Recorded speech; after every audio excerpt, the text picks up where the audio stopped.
teman-teman yang sudah mau mensupport dan mendukung tentang channel Solusi Utang, mungkin sejak awal sampai detik ini Anda selalu menyempatkan waktunya untuk hadir di channel ini, memberikan dukungan dan supportan Anda yang luar biasa banget untuk perkembangan channel ini supaya lebih baik lagi ke depannya ya. Hari ini masih kelanjutan dari yang kemarin ya, tentang aturan-aturan yang rasa saya hanya membanjiri banyaknya POJK atau hanya membanjiri tulisan di dalam POJK tentang pinjol gitu loh ya. Kemarin OJK sempat mengupdate itu 0,4% untuk kepinjaman jangka pendek dan 12-24% itu untuk pinjaman jangka panjang ya. Dan 0,4% ini OJK sudah meninjau belum ke lapangan gitu ya. Dan ini yang mau kita bahas lagi, kita kelanjutannya. Misalnya dari aturan OJK ini, kalau misalnya terbukti emang OJK mau bertindak gitu ya, karena ini banyak ini orang-orang pasti akan membuktikan hal-hal itu, bahwa penerapan bunga dari pinjol tidak sesuai dengan aturan yang dibikin oleh Otoritas Jasa Keuangan ataupun Asosiasi Fintech Pendanaan Indonesia. Dan kemana mereka akan mengarah kalau seandainya dan semisalnya para masyarakat menemukan masih ada praktek kecurangan dari para pinjol yang tidak sesuai dengan fakta yang ada. Ya, ini bukan soal cover nih ya, bukan soal cover. Apakah OJK akan bertindak langsung untuk memblokir pinjol ini kalau memang misalnya terbukti? Ya, kan memang seperti itu kan. Jadi kalau OJK hanya menerbitkan satu aturan saja, misalnya 0,4% bunga pinjol per hari untuk pinjaman jangka pendek ya, yang kurang dari 1 bulan. Kan itu yang disampaikan OJK. Kalau misalnya ya masyarakat menemukan nih ya, walaupun aturan ini baru-baru ini diposting oleh OJK karena memang dulunya 0,8 per hari. Habis itu corona berubah, itu diajukan ya, diajukan untuk dibahas di dalam rapat internal OJK lah gitu ya, masa bahwasana bunga itu terjadi 0,4%. Dan beberapa hari yang lalu OJK telah mengesahkan hal itu, bahwa bunga dari pinjol 0,4%. Oke, masyarakat menerima dalam hal ini ya, setuju banget dengan bunga yang kecil. Tapi ada yang jadi masalah, praktek di lapangan tidak sesuai dengan yang kita harapkan. Kemana masyarakat harus melaporkan hal ini, dan kalau seandainya laporan ini dimasukkan, yakin laporan ini akan ditanggapi ya. Setelah laporan itu masuk, sanksi apa sih yang akan diberikan OJK gitu ya. Yakin ini laporan semua masyarakat tidak menjadi sampah aja di ruang pengaduan OJK gitu loh. Karena yang kita dapatkan selama ini kan seperti itu ya. Contoh tentang wajib menagih 90 hari aja lah, itu kayak mana sih kelanjutan dari peraturan itu gitu ya. Habis itu peraturan juga bahwa pinjol tidak boleh menggunakan ancaman fisik maupun verbal ya. Pinjol tidak boleh menagih di luar dari orang yang berhutang. Pinjol tidak boleh menagih dengan ancaman dan caci maki. Pinjol tidak boleh menagih dengan teroran. Bagaimana dengan ancaman, dengan aturan itu? Yang saya lihat selama ini, OJK itu kebanjiran aturan. Kebanyakan aturan. Terkadang aturan mereka itu ya hanya dilihat-lihat saja lah oleh oleh dari si pinjolnya gitu loh ya. Bahkan pinjol pun disampaikan masyarakat, Anda ini bunganya tidak sesuai loh dengan OJK. Emang OJK siapa? Ya, dan tak jarang hal-hal itu ditemukan. Makanya kita ini berinisiatif juga dari masyarakat. Kita menyambut dengan syukur ini ya, peraturan OJK yang terbaru 0,4% per hari untuk pinjaman jangka pendek. Tapi yang kita harapkan itu adalah kalau misalnya praktek di lapangan kita temukan pinjol lebih dari 0,4%, kita mau mengadu kemana? Habis itu dijamin nggak pengaduan kita akan ditanggapi? Ya, setelah pengaduan kita ditanggapi, jangan disuruh pula si debiturnya sama si krediturnya untuk negosiasi secara internal. Ini aturan sudah dibikin OJK loh.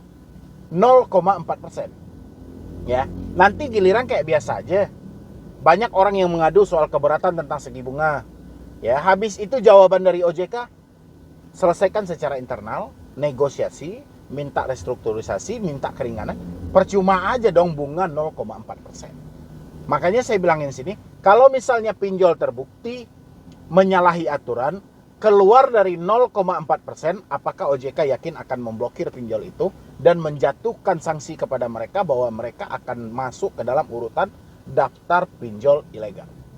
Ya, kan ini kan yang diharapkan dari teman-teman semuanya, bagaimana kira-kira gitu loh. Sekarang aturannya ada nih.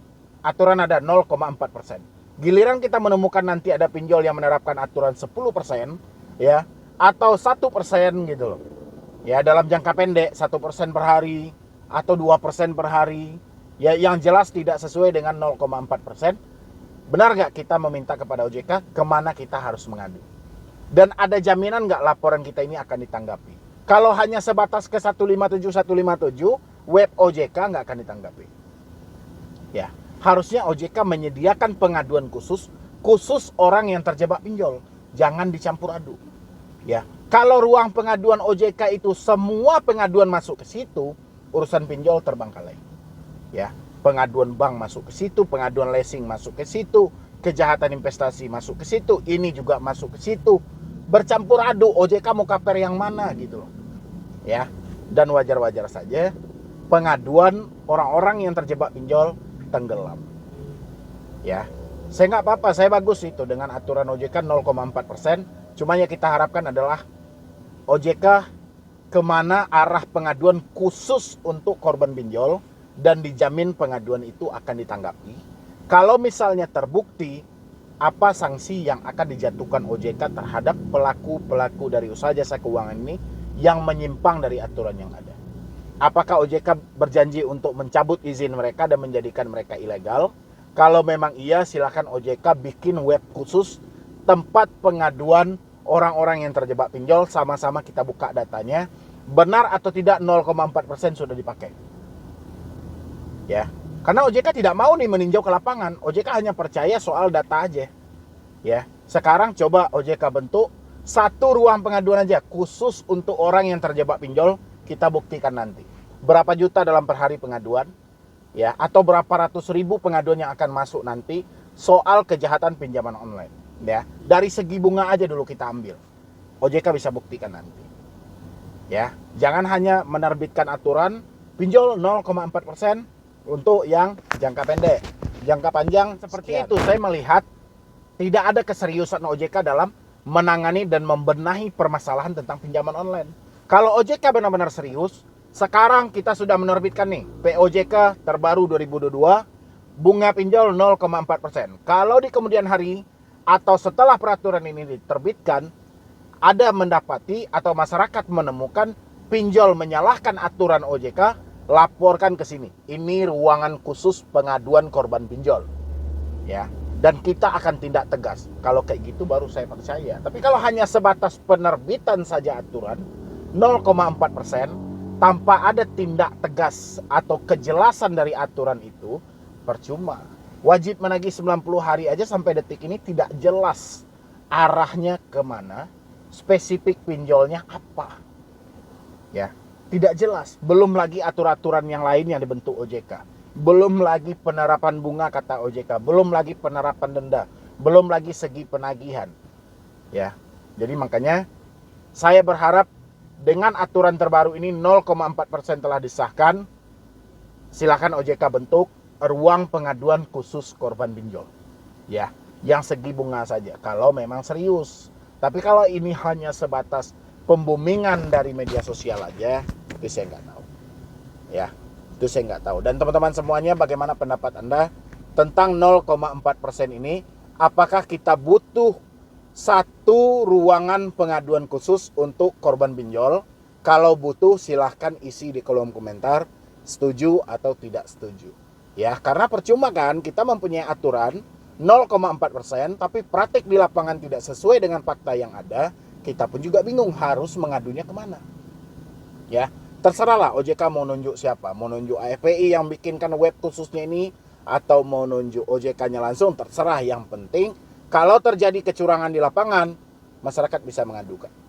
Ya, dan pengaduan ini jangan hanya dikumpulkan, tapi ditanggapi dan diproses juga. Ya, mungkin dari saya cuma itu aja. Mudah-mudahan OJK mendengarkan suara kita setelah dia menerbitkan 0,4% itu, juga menyediakan ruang pengaduan khusus korban pinjol. Ya, mungkin dari saya cuma itu aja. Buat teman-teman semuanya yang ingin bergabung di dalam grup WhatsApp, silahkan klik tombol gabung yang ada di bawah nama channel. Yang belum mensupport channel ini, silahkan disupport juga. Semoga aja channel ini bisa berkembang dan pastinya bisa memberikan motivasi dan solusi buat teman-teman yang selalu mensupport dan mendukung tentang channel Solusi Utang. Saya ucapkan ribuan terima kasih yang sebesar-besarnya buat Anda semuanya. Mudah-mudahan dengan dukungan dan supportan Anda itu bisa membangkitkan semangat kami dan menjadikan channel ini terus berkembang lagi. Pastinya bisa memberikan motivasi dan edukasi yang positif buat orang-orang yang terjebak di pinjol. Hari ini yang mau saya bahas tentang pertanyaan teman ya yang ada di grup. Ini dia terjebak di beberapa pinjol legal akibat gali lubang tutup lubang. Ini terjadi dari 2020, bertepatan dengan corona masuk ya. Dan akhirnya ya menyerah lah ya, menyerah. Sekarang sudah kepanikan dan kesetresan gitu loh. Ini dari grup WhatsApp ya. Jadi teman-teman semuanya juga boleh nih yang mau bergabung di dalam grup WhatsApp, silahkan tinggal diklik aja tombol gabung yang ada di bawah nama channel, atau nanti di deskripsi saya sematkan atau di kolom komentar. Di situ Anda harus berlangganan dulu dengan channel ini. Nanti Anda akan mendapatkan fasilitas untuk bergabung di dalam grup WhatsApp, dan nanti juga ada Zoom langsung tanya jawab dengan saya. Dan yang belum mensupport channel ini, silahkan dulu disupport. Mudah-mudahan dengan supportan dan dukung Anda bisa menjalankan algoritma dari video ini supaya dibagikan kepada orang-orang yang lebih tepat. Silahkan.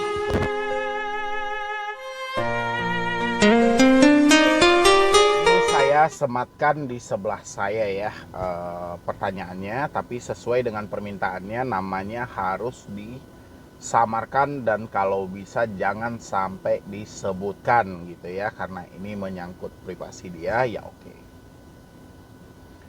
Ini saya cerita dari awal ya Kak, tapi tolong nama saya disembunyiin kalau misalnya dijadiin konten atau apalah gitu ya. Kita nggak jadiin konten, cuma kita ini bareng-bareng menjawab. Karena saya gini, kalau kita jawab satuan tidak bisa mengedukasi puluhan dan ratusan orang.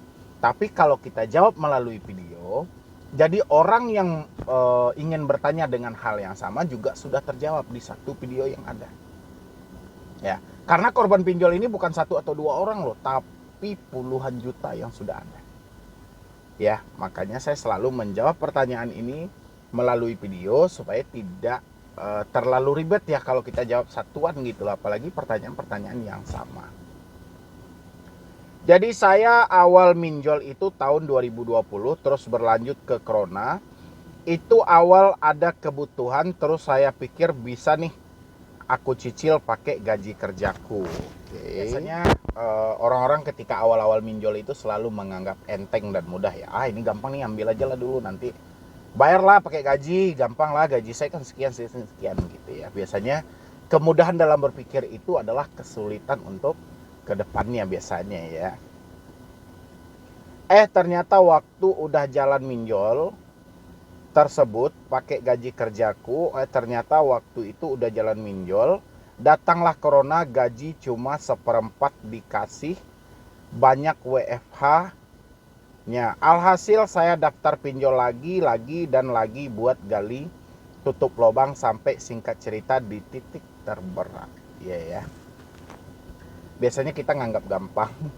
Kita nganggap saya kan ada gaji nih 2 juta, nanti saya kan bisa cicil aja tuh 1 juta atau 500. Kan nggak ngaruh juga, apalagi kaum ibu ya, nanti saya kan juga dapat tuh jajan dari suami ini segala macam. Alhasil musibah itu datang ya kan. Ketika musibah datang, pikiran juga tidak menstop kita sampai di situ, tidak, pikiran malah itu pula yang kau panikin. Tinggal download lagi aplikasinya, bayarkan ini. Ya download lagi tuh aplikasinya, bayarkan ini, kan gampang.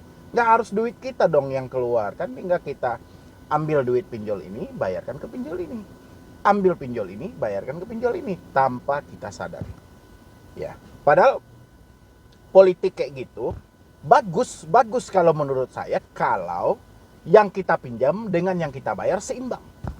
Ya, ini yang jadi masalah, kita bayarnya 2 juta, yang kita pinjam untuk digali cuma dapat 1 juta, dan akhirnya kita bisa terjebak di 2 pinjol yang berbeda. Ya, yang satu untuk menutupi 1 pinjol tadi. 2 pinjol kita pinjam 1 juta, 1 juta.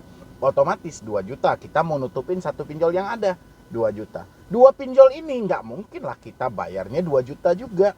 Otomatis kita dibebankan dengan bunga. Akhirnya 2 pinjol yang ini, yang 1 juta di awal itu, menjadi apa? Menjadi 2,6 juta. Sementara hutang yang kita bayar cuma 2 juta. Paham nggak Anda? Di mana kelebihan itu? Ya. Dan begitu terus. Ya, Anda tujuannya nutup 1 juta, tapi Anda gali 1,5. Ya. Jadi Anda nih nggak sadar loh. Orang gali lubang tutup lubang ini nggak pernah sadar. Terus saja. Loh, kok ini nggak pernah berkurang? Kok malah nambah terus? Ya iya, orang yang Anda tutup ini 2 juta, ini yang Anda pinjam 2 juta ini nggak Anda hitung dengan bunganya.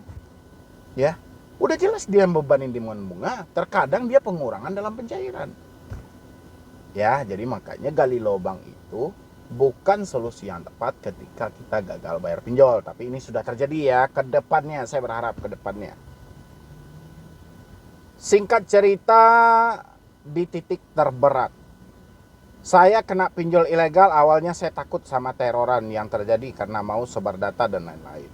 Saya pasti malu sama teman kerja, apalagi orang tua nggak tahu kalau saya pakai uang hasil pinjol itu. Tapi akhirnya saya jujur sama orang tua, kurang lebih ada 17 APK pinjol yang saya bayar semuanya. Cerita ke orang tua, dikasih uang buat ngelunasin sampai mobil dijual sama tabungan terkuras. Semua kurang lebih 200 juta, subhanallah ya. Luar biasa, 200 juta satu mobil, kampret, gila. Gimana pinjol mau mati gitu kan? Kita yang mati karena pinjol. Ya. 200 juta kita bayar semua, dan akhirnya 2021 saya bebas dari pinjol karena udah dibayar. Saya janji sama orang tua untuk tidak ngulangin lagi, karena orang tua udah benar-benar kecewa, habis duit ratusan juta buat bayar itu aja. Sampai akhirnya mobil kujual buat ngelunasin itu. And udah selesai kan tadi Kak. Udah nggak minjol lagi nih sampai awal 2022. Buset, saya kasih pinjam data saya buat teman minjol di beberapa APK legal, karena kan bunganya sama tenornya panjang juga. Ternyata nggak dibayar sama temanku sampai hari ini, dan akhirnya kebodohan itu terjadi gitu kan. Khusus loh tentang hal-hal ini gitu loh. Tujuan kita baik nih, kita bijaksana lah, karena ada teman yang kesulitan. Di dalam agama Islam membantu itu adalah ibadah, tapi kita lupa bahwa kepercayaan yang kita tanam kepada manusia, kekecewaan yang akan kita dapat. Ya, dan akhirnya terbuktikan saking percayanya, pengkhianat ini tidak berada jauh dari kita, tapi dekat dari kita. Dan pengkhianat itu akan muncul dari orang terdekat kita. Akhirnya terbukti, masalah uang menjadikan silaturahmi terputus. Ya, jadi hati-hati. Jadi saya pribadi nih, saya bukan 1 atau 2 orang loh yang minta bantuan. Minta pinjam uang lah 1 juta, 2 juta ini. Teman pun di dunia nyata ya, bukan di medsos ini. Teman pun di dunia nyata juga seperti itu, minjam 1 juta, 2 juta. Saya nggak mau minjamin hal-hal itu, tapi kalau seandainya saya meminjamin, yang bisa saya ikhlaskan. Ya, dia butuh 5 juta, saya pinjamin 1 juta. Kalau misalnya dia tidak ganti, dia cukup mendapatkan 1 juta itu aja. Membayar mahal soal kepercayaan tadi. Ya, dan kedepannya kemungkinan dia nggak akan minjam lagi. Ya, saya beri sebisa saya ikhlas. Atau dia minjam 1 juta, saya bisa mengikhlaskan 200 ribu, saya kasih aja 200 ribu. Ini, pakai duit saya cuma segini. Ya, kenapa? Karena ketika dia tidak melakukan pembayaran, saya tidak merasa kecewa dan tidak merasa terlalu kehilangan sekali. Ya, dan dengan begitu saya juga bisa melihat kualitas teman yang sebenar-benarnya. Ya, jadi ini buat teman-teman semuanya. Kita memang tidak dibatasi untuk berbuat baik kepada siapapun, tapi tolong soal uang ini sangat sensitif. Ya, salah satu diterbitkan materai 10.000 itu karena kita dari manusia pertama ke manusia kedua itu tidak saling percaya. Ya. Dan sekarang ini teman nih, keseharian sama kita, tidur susah senang sama, belum tentu tidak berkhianat. Ya. Dia berkhianat kenapa, Bang? Keadaan tadi juga. Keinginan dia sejak awal tidak ada, tapi keadaan setelah perjalanan terjadi, pengkhianatan itu terjadi. Dan akhirnya apa? Kita ditinggal dengan masalah. Giliran kita desak, pertengkaran terjadi. Ya, makanya antisipasi sejak awal. Kalau Anda mempunyai teman dekat, bestie atau apalah bahasa sekarang ya, tolong, Anda bukan kita membatasi kebaikan, tidak ini. Cuman kalau untuk soal keuangan, membantu segi keuangan, bantulah seikhlasnya. Jangan terlalu berlebihan. Apalagi sampai mengorbankan data Anda untuk meminjam di pinjaman online, hasil uangnya tadi untuk teman Anda. Ini adalah awal pertengkaran dan awal permasalahan. Ya, kalau bisa dijauhi. Buat yang belum terjadi, kalau misalnya dirayu oleh teman atau pasangan, orang terdekat, siapalah, hati-hati. Ya, itu aja, hati-hati. Kecuali Anda benar-benar yakin nih, benar-benar percaya, atau Anda bisa mengikhlaskan hal-hal itu, ya sudah gitu.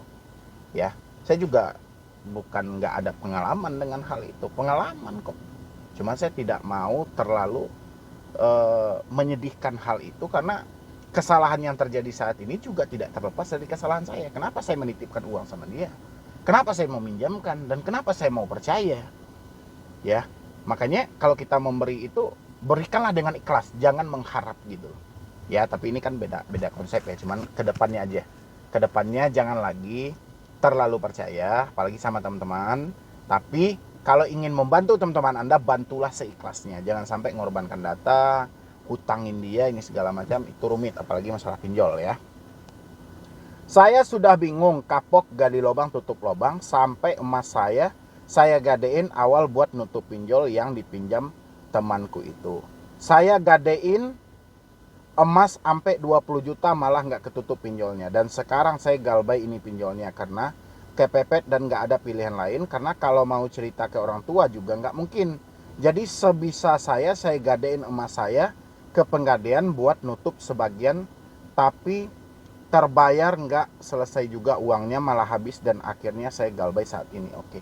Yang jadi pertanyaan saya ini, mohon maaf ya. Mohon maaf banget. Teman yang Anda pinjamin data Anda ini cowok apa cewek ya? Gitu loh. Ya kalau Anda cewek, biasanya pasti Anda sebisa mungkin akan menemui dia. Ya, lain hal kalau cowok, teman yang sudah kita spesialkan, ada tempat khusus nih di hati kita gitu loh. Jadi karena di sini ada posisinya loh, dia rela menggadaikan emas dia. Ya, menggadaikan emas sampai 20 juta, padahal di atas di 2020 itu, di 2021 akhir itu dia sudah kehilangan satu mobil total 200 juta gitu loh. Sekarang demi teman dia mau nih. Ya, yang jelasnya ini demi nama baik dia ya. Cuman yang jadi pertanyaan saya, teman yang Anda bantu saat ini cowok apa cewek? Biasanya kalau cewek akan penuh dengan perdebatan. Kalau sesama jenis Anda ya. Misalnya saya cowok nih, ada teman cowok saya juga yang ingin minjam data saya untuk minjam misalnya gitu. Akan penuh perdebatan di sini. Ya, tapi kalau lawan jenis, kemungkinan kita ada yang bermain dengan perasaan, ada yang hati, wah dia baik banget gitu, atau kayak mana lah gitu ya. Silahkan nanti dilanjutkan sama tim saya. Teman yang Anda pinjamin datanya ini, ya yang Anda pinjamkan data Anda sama mereka ini, cewek apa cowok? Saya penasaran aja gitu loh. Ya, mana tahu ini cowok kan. Kalau cowok ya saya udah paham lah. Karena dia rela nih ngorbanin banyak uang lah gitu, sampai 20 juta barang-barang emas dia gitu. Padahal baru bangkit kan dari akhir 2021, sekarang September 2022. Ya, baru selang 9 bulan. Gitu loh. Nyemplung lagi. Ini kalau masalah hati memang berat dan mahal banget ini kalau masalah hati ya. Dan akhirnya saya galbay saat ini, dan pinjolnya nggak main-main nih, ini pinjolnya nih. Rupiah cepat galbay 5 juta. Esikes galbay 12,5 juta. Ada kami galbay 5 juta pokoknya. Indodana rawatan 4 juta pokok tambah bunga soalnya udah berjalan 3 bulan. Dana rupiah rawatan 5 juta, kredivo rawatan 3 juta, aku laku rawatan 8 juta. Wah, gila. Banyak banget gitu loh. Ya, nanti bisa diberikan kelanjutannya supaya saya bisa mengarahkan Anda. Teman yang Anda pinjamkan datanya ini cowok apa cewek? Ya, itu dulu. Karena kalau saya lanjut aja takutnya nanti salah asumsi kita ya. Tapi kita harus paham dulu kalau misalnya cewek kita bisa ngarahin ini seperti ini. Nanti kita bisa ya via WhatsApp aja ya sama tim saya nanti. Kalau misalnya cowok kita juga akan ngarahkan begini aja. Ya, mungkin dari saya cuma itu aja. Teman-teman yang lain juga boleh bergabung di grup WhatsApp saya. Nanti kita bisa konsultasi dan diskusi lebih detail lagi. Intinya dari semua ini jangan pernah menyia-nyiakan data kita, karena zaman sekarang kepercayaan itu sangat sulit cari. Ya, walaupun itu teman dekat, walaupun orang terdekat, jadi hati-hati. Kalau kita tidak bisa mengikhlaskan sesuatu itu, jangan pernah coba-coba untuk meminjamkan kepada orang-orang terdekat kita, karena kekecewaan yang terjadi. Dan satu hal lagi, jangan pernah gali lubang tutup lubang. Gagal bayar lebih bagus daripada gali lubang tutup lubang. Ya, mungkin dari saya cuma itu aja, dan yang lainnya yang belum mensupport channel ini silahkan disupport dulu.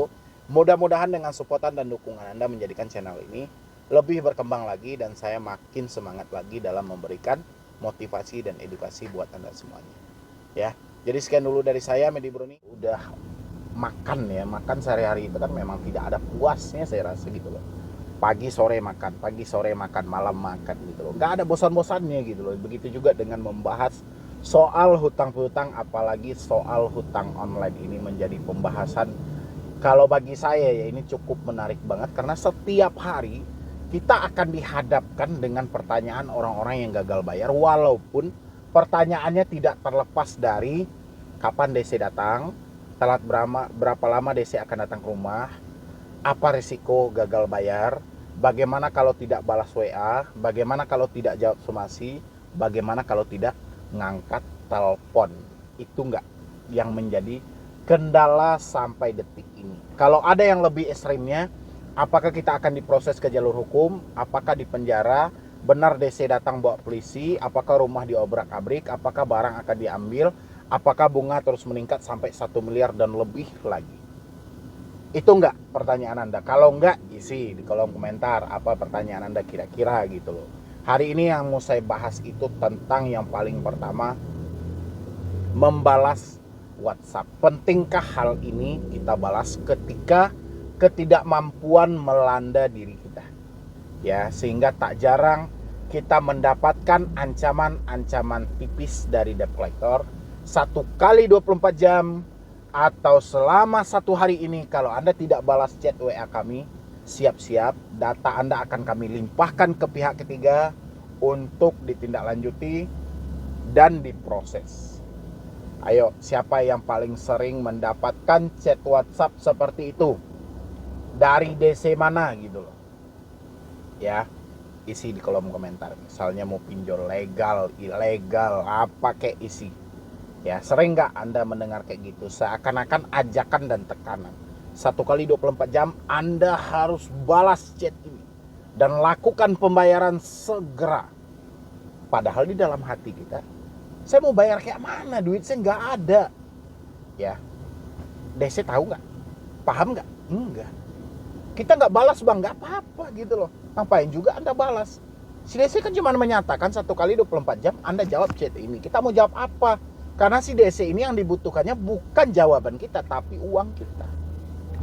Ya, ada kata tindak lanjuti bang? Ya pasti dong, karena dia belum berakhir. Makanya dilanjutkan gitu loh. Jadi kalau hari ini Anda tidak tanggapi, esok hari dilanjutkan lagi dengan hal yang sama. Begitu seterusnya. Itulah tindak lanjut yang dibahas oleh DC pinjol. Jadi intinya, kenapa orang-orang tidak diwajibkan untuk membalas chat WhatsApp? Karena memang apapun alasan Anda tidak akan diterima dan ditampung oleh debt collector. Karena debt collector itu pemikiran dia tidak dibutuhkan oleh pihak pinjol. Yang dibutuhkan adalah bacot mereka dalam segi penagihan. Ya, itu buat teman-teman. Jadi kalau misalnya ada nih chat-chat WA yang mau seperti apapun chatnya, Mau seperti apa bahasa dari chat WA itu gitu loh. Anda nggak perlu atau nggak diwajibkan untuk membalas. Cukup Anda baca aja. Kalau hati Anda tenang ya balaslah. Tapi kalau rasa-rasanya dengan Anda membalas akan mengganggu lagi pola pikir Anda, tidak perlu Anda balas. Karena tidak ada perjanjian sebelumnya yang menjelaskan ketika Anda gagal bayar, Anda wajib harus membalas chat WA dari petugas kami. Ada nggak perjanjian seperti itu? Nggak ada bang, ya sudah, berarti satu perkara sudah selesai ya tentang chat WhatsApp. Jadi mau Anda balas mau tidak tergantung dari mood Anda saat itu. Kalau Anda rasanya pikiran fresh, balaslah. Tapi kalau rasanya Anda panik, ya nggak usah Anda balas, Anda abaikan aja. Nggak akan menangkap juga si DC itu ya. Itu untuk yang pertama. Yang kedua, segi telepon. Apakah kita diwajibkan untuk membalas atau mengangkat telepon dari debt collector? Ya, ini nggak jauh beda sih dengan chat WhatsApp tadi. Cuman polanya di sini mereka secara langsung akan berkomunikasi dan suaranya akan terdengar oleh kita. Ya. Dan ini juga nggak diharuskan gitu loh. Ya, karena selama ini banyak orang yang sudah mencoba berkomunikasi dengan debt collector. Bukan solusi di tengah alasan mereka yang didapat justru caci maki dan hina. Contoh, Anda menyatakan nih, mohon maaf Pak, saya hari ini belum ada uang, saya belum sanggup bayar, bertepatan bla bla bla segala macam. Si DC bilang, Anda selama ini kemana aja? Kami kasih waktu beberapa hari yang lalu. Anda kerja nggak? Nggak mungkin dong kerja Anda tidak membuahkan hasil. Kira-kira perkataan seperti itu solusi apa bukan? Ya, itu juga menjadikan salah satu orang malas mengangkat telepon dari DC. Jadi pas kalau Anda tidak mau ya abaikan aja.